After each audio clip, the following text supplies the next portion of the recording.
శ్రమలలో బహుశ్రమలలో ఆదరణ కలిగించెను.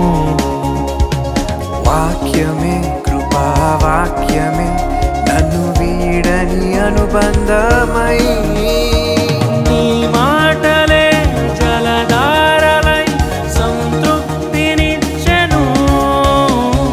నీ మాటలే ఔషధమై కాయములు కట్టెను.